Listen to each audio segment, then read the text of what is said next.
The Forest at the Edge of the World, Chapter 3. The sky really is blue, and they can count upon that fact. Mari sniffed in the evening air and marveled how in early planting season it actually smelled green. She smiled as she shut the door to her little house to set out for the center of the village and the amphitheater for her debate. She normally didn't enjoy being outside with the dirt and bugs and rooty things, which was obvious by the preponderance of weeds and rocks in her small front yard. But on evenings like this, the air demanded to be appreciated. Planting season was her favorite because her students were frequently needed to help their parents in the fields every few weeks, affording Mari time to sit and study. She chose to become a village teacher of all subjects and ages, just like her father, although her mother frequently told her he would have been pleased if she became a wife, too. If it weren't for evenings like this that forced her outside, she would probably keep studying and forget to notice the greening of the world. As she neared the common greens, she passed playing and bickering groups of children and headed straight for a gaggle of teenagers preening themselves before the amphitheater's doors, hoping to be noticed. When the children became teenagers, the girls stopped playing and started watching the boys. Even as a teenager, Mari hadn't understood that behavior. Her friends had sat and giggled while she sat and thought about books from her father's collection, especially after he died. She knew her lack of attention to young men was why she was single at the overripe age of 28. The last in her group had married several years ago, and many of her 10 morning students were the children of her childhood friends. But none of the young men in Edge had intrigued her as much as accounts from explorers to the ruins, or speculations about the world beyond them that no one knew about. But when she mentioned such things to her friends, they looked at her as if she were a hairy insect. Studying history, then becoming a teacher, was far more satisfying than learning about the art of flirting. Mari paused to watch 3 of her afternoon students smile coyly at the boys, who, unsurprisingly, didn't notice them. They'd already divided into 2 teams for Track the Stray Bull and were deep in planning. The young men never seemed to have a hard time deciding who was the bull, but could spend most of the evening trying to agree on a strategy that would take 3 more days to carry out. In the meantime, the girls fluffed their hair, straightened the skirts, and eventually sat down to weave grasses together. Mari strolled up behind her students and startled them with, "It will be much more interesting inside tonight. We have a new debater before the concert begins, and I'm pretty certain the boys won't be falling out of trees for at least, another half hour. By then, the debate will be over, and you can rush over and comfort the fallen." "Miss Mari!" the girls exclaimed in hushed embarrassment, as if the boys had heard her. "You may find debating exciting, but, this is far more, faltered 15-year-old Hitty. She looked to Tyria, who was a wise 16-year-old. "Educational," Tyria said sagely. Serene only glowered. "I'm done with debating." Mari nodded in understanding. "They were right, though. You are already very pretty." Serene exhaled. "But they didn't have to say I'd look like a raccoon." "And your father adding that you might be tempted to go through the trash heaps at night, that probably wasn't called for either," Mari commiserated. "But tonight should be interesting. Rector Young has arranged for the new officer of the fort to come." Something twanged in Mari's belly, as it had many times in the past few days. It was as if all the tension inside of her twisted yet again at the thought of facing a real officer. And, as she'd done for the past few days, she shoved down the worry into a corner of her gut where it churned. The girls rolled their eyes. "Sorry, Miss Mari," said Hitty, reciting her student's favorite rhyme, "but this will be so much more, and that will be so—" She rolled her eyes again as words of any real substance failed her. Mari chuckled and entered the amphitheater doors and went up the stone stairs to the wide rows of wooden benches filling with people. In inclement weather, the evening entertainments moved to the large congregation hall, usually reserved for weekly holy day services. But as the weather warmed, the diversions multiplied and the outdoor facility was necessary. Now the written, developed, composed, and practiced pieces that kept the citizens of Edge occupied during the long wet nights of the past season could be properly performed. Over 4,000 people could be seated on the long lines of wooden benches for large events, which was all of the adults in Edge and a few hundred of their children. Far too many people for Mari to comfortably face. But on planting evenings like this, only about 500 people would be there at the beginning. Once the sun set, many more would trickle in to catch the end of a concert or see the last act of a play. As she walked to the front, she saw her favorite old rector coming to meet her. "I hope you're ready, Miss Mari." Rector Densel smiled as he shook her hand. "I fear no one," Mari told him, more confidently than she felt. "Oh, I know you don't fear," Rector Densel said. "In fact, I hope you will find him engaging. I think he's precisely what you need." Mari looked at him, puzzled. "I didn't know I was in need of anything or anyone." She had a thought and sighed. "Oh, have you been speaking to my mother again?" Rector Densel laughed. "Not lately, but I do owe her a visit." "Well then, maybe he's in need of you." His wrinkled face added new ones as he grinned and climbed the steps to the top of the platform to make general announcements before the debate. Mari chuckled. Everyone needed a bit of her. She walked to the back of the platform and ready to take one of the sets of stairs that led up to it. She stooped to soak the tension out of her hands in the warm, bubbling spring that gurgled next to her favorite young oak tree. This spring wasn't as hot as some of the others that were tapped and pumped into homes to be used as bathing and washing water. She had heard that in Idumea some of the houses had water that was near boiling. But even though the ground was much more active near Edge, the springs that fed Mari's home were just pleasantly warm. She went through her pre-debate routine. She stood back up, shook out her hands, rubbed her cheeks with her fingers, tucked her hair behind her ears again, smoothed down her skirt, and waited for the rector to introduce her. When she heard her name called, she marched confidently up the steps and onto the platform, to the applause of the crowd. She waved genially to them as she had dozens of times before, and waited for the next introduction. "Today we have a newcomer to our community," Hogel Densel said to the crowd. "He's been educated in the University of Idumea, has been a member of the Army for 6 years, and was recently assigned to the new fort being built in our village. I'm sure you're all just as eager to get to know him as he is to get to know you. He's heard of our debates and wants a chance on taking on one of our favorite daughters, Mari Pato." Mari steeled herself when she saw a movement to her right. A large and muscular man bounded up the stairs on the side of the platform. He wore the Army's dark blue jacket with silver buttons fastened appropriately up to his throat, blue trousers, and tucked formally under his arm was a cap with brim. He stepped onto the platform and paused in mid-stride when he saw Mari. He glanced over at the rector, then back at her. A small smile, or maybe a smirk, crept across his face. Mari took a deep breath she hoped no one noticed and firmed her stance. She would not be intimidated. However, she was unnerved that what she was feeling was not intimidation. And oddly, she suddenly wondered what her hair looked like. She tried to force herself to concentrate, but it wasn't easy since she couldn't stop staring at him. He was considerably taller than her, but then so was everyone over age 13. His uniform was smartly pressed, and his black hair was neat and short and would probably feel thick if she ran her fingers through. Mari blinked in surprise. Where had that thought come from? It was as if the influence of her 3 teenage students had rushed into the amphitheater and overwhelmed her reason. Had they been standing next to her, they would have pointed out his straight nose, his dark eyes, and even the tiny scar on the side of his mouth. One of them would probably have nudged her to notice his intense gaze. And when she did, she was alarmed to realize that he was studying her. He cocked his head as if trying to interpret the expression on her face. Mari shook herself a bit, not daring to guess how long she stared at him. He smiled broader and took a few more steps toward her. From somewhere she heard the rector's voice. "Let us see how our children's teacher will handle our new captain." Our new captain! Had her students been standing next to her, that's what they would have been cheering.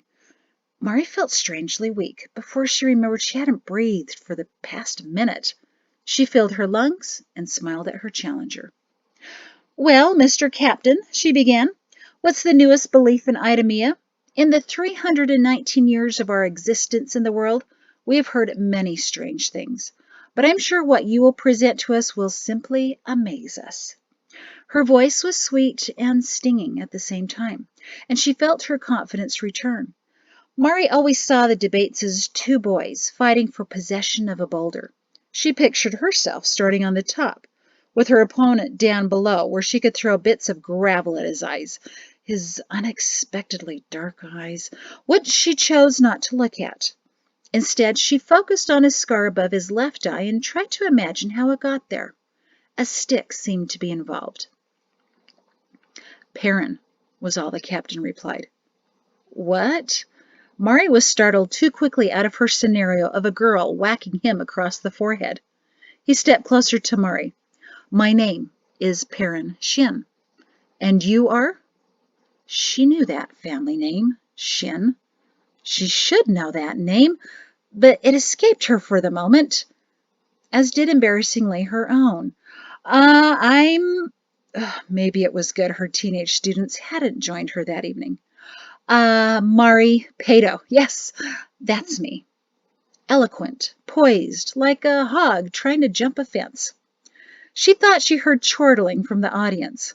In the space just above her heart, a warmth filled her that she'd often felt before, and she immediately thought of her father. He would like this man, Perrin Shin. "Well, Mrs. Pato," she interrupted, "I'm Miss Mari." Captain Shin sent a quick glance towards someone in the audience. Then in a low, deep voice only she could hear, he said, "I should have known." Mari's previous flightiness flew away as she put her hands on her waist. There was nothing wrong with her age and her single status. Oh, let that be the debate topic he chose, the age at which a woman should marry. She'd won that argument many times with her mother. She eyed the captain and would have rolled up her sleeves of her tunic if they weren't already short. In a much louder voice, he announced, "There's a great deal of talk in Idemia, and the talk is, there's too much talk." Mari smirked. Was he trying to be clever? Oh, this night was going to be easy. She watched him as if he were an infestation of approaching ants, and tapped her boot as if ready to stomp. "There's too much talk," he repeated, "about issues we no longer need to discuss. Theories and facts that the administrators now believe have been decided and need no more debate." Mari was suspicious and intrigued. What kinds of issues? Things such as the color of the sky, which is better, cats or dogs, the origin of our civilization, why the Western ruins exist, what really happens when a volcano explodes, small, simple things. He looked at her haughtily. Mari knew the tactic. He presented her a list of topics, all of which he undoubtedly was well versed in, and in an attempt to appear gentlemanly, he was letting her decide what she wanted. She had plenty to say about all of them, but the debate couldn't last all night, unfortunately. "I had no idea all of these had been decided," she exclaimed derisively. "Now, I agree that one or two of these things need no discussion, but to say that we know the exact color of the sky, we could argue that all night." One side of his mouth, the side with the scar, lifted into a half-hearted smile. "What color is it?" "Blue. On some days. White on others. Blue with white, then white with blue. Gray. Black. Black with white dots. Yes, yes, yes. The first debate many children engage in." He sounded bored as he cut her off before she could begin describing sunrises and sunsets. "Of course you'd bring that up. I've been told you spend your time teaching the simplest ideas to the youngest children." "The earliest lessons are the most important, Captain," Mari pointed out, ignoring his insulting tone. "How children learn to think about ideas when they're young influences their ability to reason when they're adults. If they don't learn to think beyond the simplicity of what seems to be an easy question, then they'll fail to realize the deeper levels of every problem. That's why we begin the 6-year-olds with the 'what color is the sky' debate. The obvious answer is blue, but blue isn't obvious. It's just lazy. From the beginning, children need to learn that there are no simple questions and no simple answers, and they can discover the best answers for themselves. Many in the audience applauded, most likely the parents of her students. She took a step toward the captain. "And how have you begun to teach your child, Captain?" The captain's half smile returned. "I am not a father, nor am I married, Miss Mari." She gave him half a smile back and said quietly, in the same tone he had used, "I should have known." The captain only blinked at her insolence. "So," he continued loudly, "I suppose I'm not in a good position to judge whether such discussions are still useful. But the administrators have issued a suggestion to teachers in Idemia. Instead of spending time debating the difficult nature of the sky with children—" "But learning is difficult," she interrupted. "It's supposed to be. That's what makes it rewarding." The captain held up his hand to stop her, and surprising herself, she complied.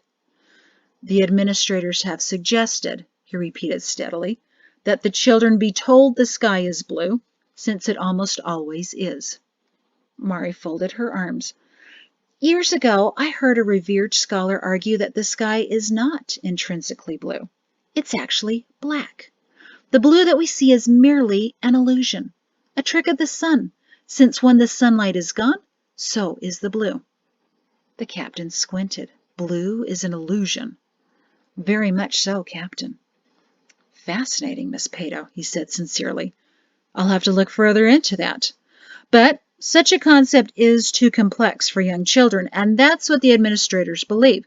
To avoid confusion, children will be taught that the sky is always blue. This way they need not worry about getting the answer wrong on a test." The worry corner of Mari's gut twisted. Much of what the administrators had done in the past 2 years had been beneficial. They lowered taxes significantly, eliminated them completely for the first 2 full seasons, and had made suggestions to the manner of food distribution, herd growth, and farm development. None of that really meant much to her because she knew nothing about them. But this, for some reason, that the idea that the administrators were now trying to influence the way parents and teachers taught their children filled her with traitorous thoughts of doubt. "The sky is always blue, but that's not accurate," Mari protested. "It's accurate enough," the captain said. "Accurate enough?" she nearly wailed. "That answer simplifies the question inappropriately. This past raining season, the sky was rarely blue. It was gray and depressing." "Just tell them that underneath it all, despite what they see, the sky really is blue, and they can count upon that fact," said the captain indifferently. "Children are simple, needing only simple answers." A few whistles of disapproval greeted his declaration. Peculiarly, a smile tried to escape his mouth, and Mari saw it. "You don't entirely believe that, do you, Captain?" He stiffened. "I'm reciting what the administrators have said, arguing in their behalf." "Why?" The captain paused. "Because I'm the Army's representative in Edge, and by extension, the representative of the administrators. Their ideas in Idemia may later be applied here in Edge." A flicker of concern flashed across his face, and Mari saw that too. "The way children are being taught is changing," he continued formally. "Parents no longer have to concern themselves in choosing the lessons. Just as the administrators have alleviated the citizenry of difficult decisions concerning farming and ranching procedures, they've also decided to alleviate parents of the burden of deciding their children's curriculum." He sounded as if he were reading from an official parchment. Mari was glad she wasn't the only one disturbed by his message. The calls from the audience expressed a loud mixture of disapproval, intrigue, and confusion. Mari listened to hear what the overall concern was, and when she discovered it, she gave it to him. "Why is it considered a burden to select what's best for the children to learn? That's the parents' duty. My job is to help the parents provide that teaching." "Perhaps," he said mysteriously. Everyone waited for an explanation. He offered none, but smiled vaguely at her. "Miss Pato, why do you find all of this distressing?" She really wasn't sure, but it sat upon her strangely. Captain, what if the administrators teach that which is against the beliefs of the parents? He narrowed his eyes. Such as what, Miss Pato? She squirmed and wondered just how close he was to the administrator of loyalty. I don't exactly know yet, Captain. I'm just posing the question for the debate. And I answer for the debate, he said sharply. I can't imagine any situation where the administrators would recommend teaching anything that would be contrary to the welfare of this world. If anyone would be out of line, it would be misguided parents. Now the audience squirmed too. Instead of responding to his insinuations, she remembered something else. You mentioned a test of some sort. What kind? She gave tests to her students occasionally, ones that she made with the parents. A test that's been developed by the administrators to make sure the children are learning what they should. A strong civilization needs consistently strong education, the official voice declared. While evaluation seemed reasonable to Mari, something else wasn't. No two children are the same. They all learn at different rates. How will the administrators account for that in their testing? This will be the first year of the test, he said. I'm sure the administrators are confident they can assess each child fairly. So this test won't allow for any answer to the what color is the sky question other than blue? Mari already dreaded his response. I don't believe so. His face was unreadable. That irritated Mari, among other things. So what if it's raining that day? The children will have been taught that the correct answer should be blue. Even when nature disagrees? Nature agrees often enough with the administrators, he smiled slyly. Some in the audience laughed. Mari's gut churned again. And if it doesn't, will the administrators change nature? The captain's smile broadened. They probably could. More laughter. You have a lot of faith in this new government, don't you, Captain Shin? Mari said. And until 5 minutes ago, she did as well. So why did this all make her so uneasy? The administrators wanting to help with education, changing the color of the sky to simplify everything. The captain's mouth twitched until carefully selected words finally came out. The administrators are still new. It's been only 2 years. So they're still trying to resolve the many problems left by the kings and their neglect. Change comes slowly, and that can be good. I do, however, have faith they are, indeed, acting in the best interest of the world, so yes. Mari had started smiling halfway through his stumbling diplomatic speech. It took you a little while to get to that yes, Captain, she noted, to some laughter from the crowd.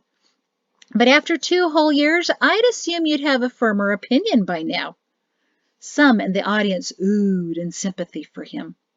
He had trapped himself and had to loosen the grip of his words. He analyzed her, seemingly searching for more than an escape route. To avoid his steady gaze, Mari tried to focus on the horizontal scar above his eye again. It's hard to judge something new, Miss Mari, and unfair to evaluate it until you see how it responds in different situations. He was sliding out of his trap. Would you feel comfortable with me appraising how you think after this one brief encounter? His smile was most disarming. No wonder he was a soldier. It is hard to judge accurately, Captain, I agree. Some of the audience whistled in disapproval. Mari tossed them a reassuring glance. She wasn't finished with this officer. Hardly. But we must make some kind of initial judgment in every situation to assure our safety and create a basis for evaluation. Then we modify that judgment as new information arises. I made an appraisal of you the moment I saw you. She thought she saw something like pleasure race across his face. And that's changed many times in the course of our discussion. She said it sweetly, but his eyes looked almost pained. I now have another evaluation of you, Captain, but I won't share it until you have proven yourself. Applause and even some laughter scattered through the crowd. The captain squared his back and stood a little taller. Mari hadn't realized until then that she didn't even come up to his shoulders. His very broad, sturdy shoulders. The influence of her teenagers pointed out. I intend to prove myself very soon. I look forward to it, he announced.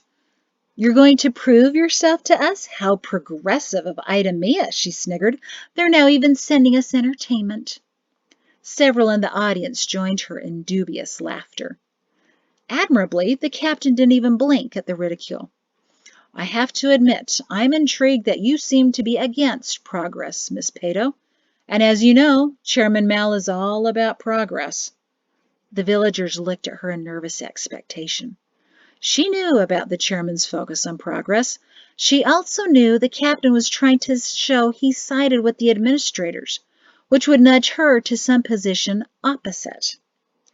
Not every edict that came down from the kings was progressive, as I'm sure you'll agree, Captain, and I'm not yet convinced that every suggestion from the administrators will be progressive either. Different, yes. Helpful? Oh, that takes time to evaluate. Be careful now, Miss Pato, Captain Shin simpered. Someone listening might think you're not fully behind the progressive measures of the administrators. Mari squared her narrow shoulders and knew exactly how to push him off the boulder he was trying to climb. Why? Do you have the power to create a killing squad to silence me? The captain's eyebrows shot upwards at her audacity, and she memorized the stunned look on his face. 3 of those in a debate, and she would win the evening. The audience tittered in loud nervousness, while a few men shifted their gazes toward the captain, their glares hardening. Miss Pato, he said earnestly, I've never been involved in a killing squad, nor would I want to. They were done away with by the High General under Quarrel IV, and the army of Idamia has been a peaceful, protective service ever since.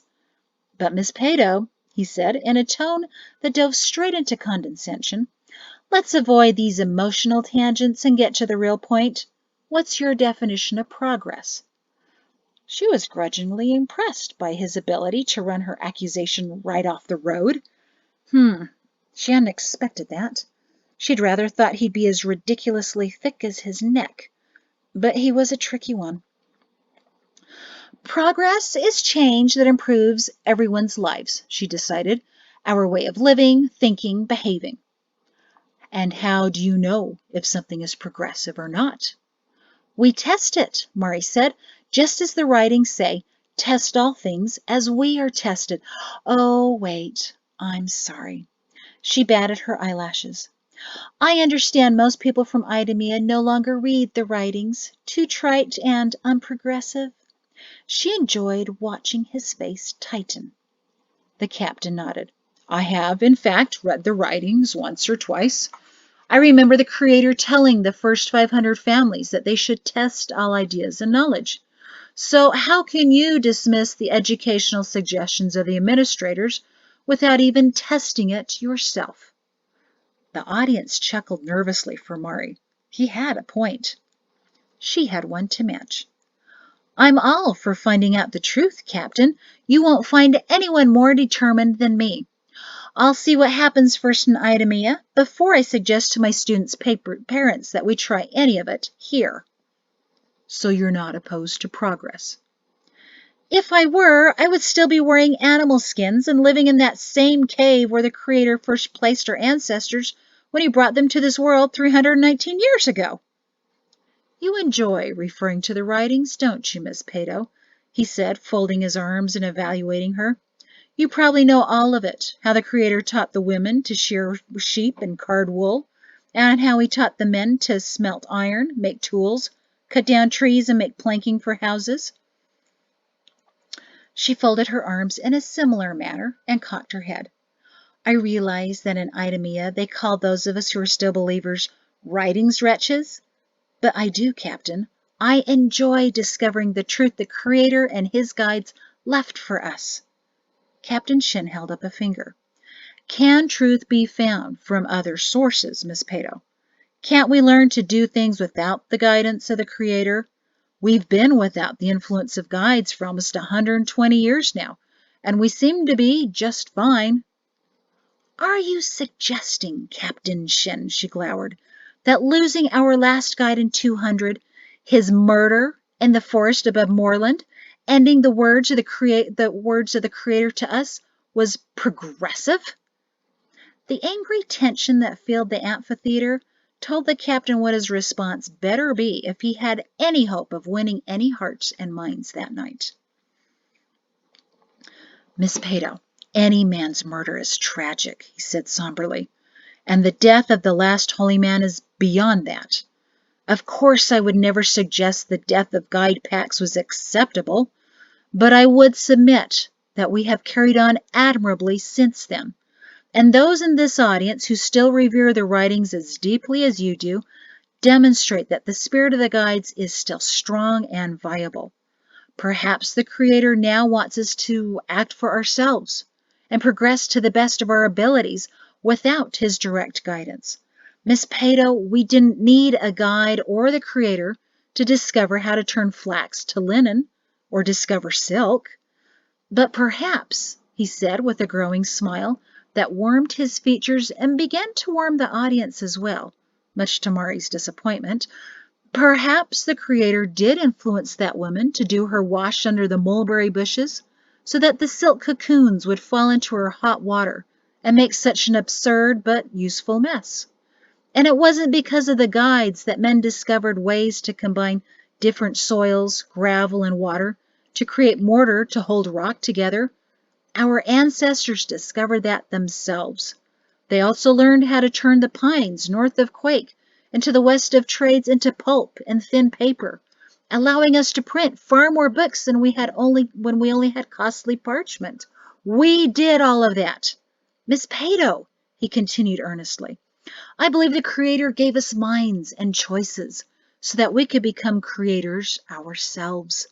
He wants us to experiment, try, fail, and try again until we succeed. That's progress, Miss Pato.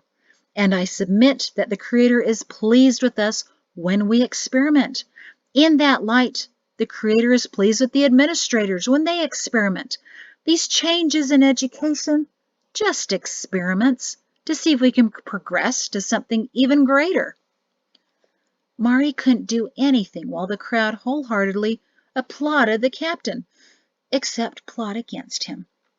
In one little speech, the captain, who was now smiling in triumph to the villagers, had taken her accusation of dismissing the death of the last guide to suggesting that the Creator would be pleased with the administrators. She hadn't anticipated he could twist the argument so quickly. She'd just have to twist it back. Captain Shin, she started loudly, what year is this? The audience immediately silenced at the obvious question. The captain turned to her. It's 319.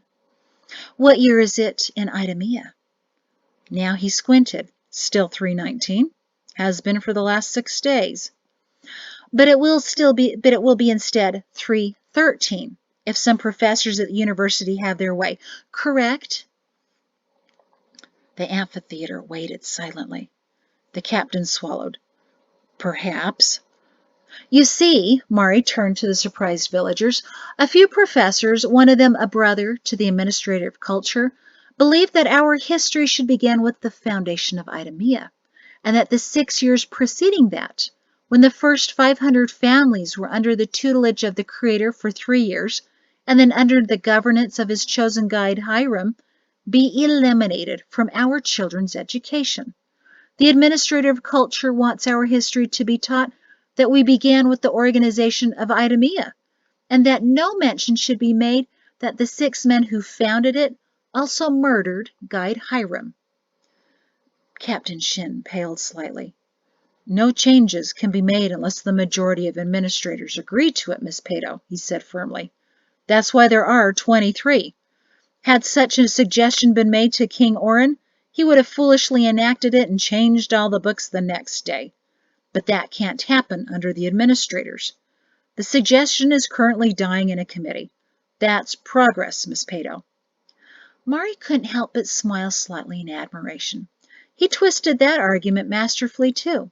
Judging by the applause of the villagers, he was nothing like the way she'd imagined army officers. He was thoughtful, articulate, and hadn't once drawn the large sword he wore strapped to his side. If it weren't for that uniform, Mari would have thought him to be just an intelligent, insightful man. I'm glad to hear the suggestion is dying, Captain, and I strongly suspect it won't go anywhere because it would be most difficult to change the dating throughout the world. But I wonder if the question first arose because children in Idemia struggled and needed their education simplified. But here in Edge, our children are intelligent enough to learn all the truth, including how the world changed after the foundation of Idemia. I still question how any of those changes were progressive. Captain Shin slowly shook his head as the crowd once again cheered, this time for Mari. Indeed, Miss Pato, they grow them remarkably loud and brave in Edge. I suspect if you shouted, they could hear you in Mount Scene. Mari didn't know why the villagers laughed. Maybe it was the way that he looked her small frame up and down. It wasn't the first time an opponent tried to demean her. Back in upper school, before she went to college in Mount Scene, many debaters, males usually, would make some biting comment about her size in relation to her volume. She never put up with that. Years ago, she came up with a retort that was as sudden and sharp as well as the captain's two-edged sword, which seemed to be about as long as Mari's leg. She firmed her stance and yanked out her response. The writings, Captain Shin, tell us we waited eons for our chance on this world. Since this is my only shot, I decided long ago to go bold or don't go at all. Oh, yes. Others rarely had a response for that. She sounded educated, enlightened, and patronizing all in one fell swish. It was a line she perfected when she was 15, and it always... Captain Shin took a step closer, his brown-black eyes staring so deeply into hers that even her thoughts paused. He arched an eyebrow, which had the effect of making Mari's chest tighten and her tongue forget to move, and then he said, "Go bold? Where?" She swallowed. No one had ever asked her that.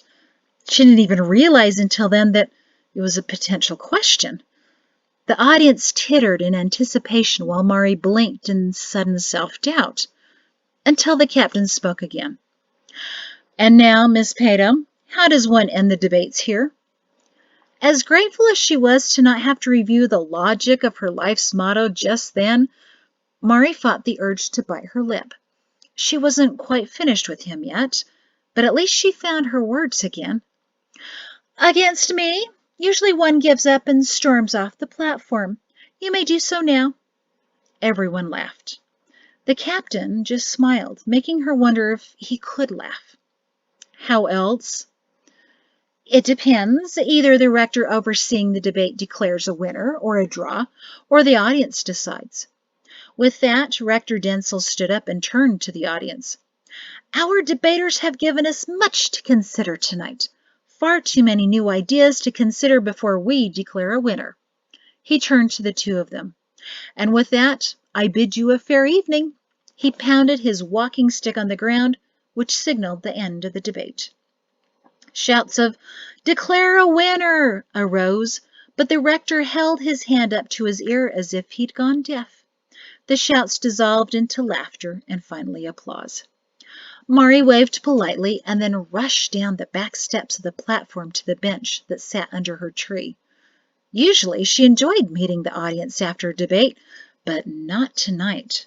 She felt oddly shaken, as if something was approaching to disrupt all that she knew.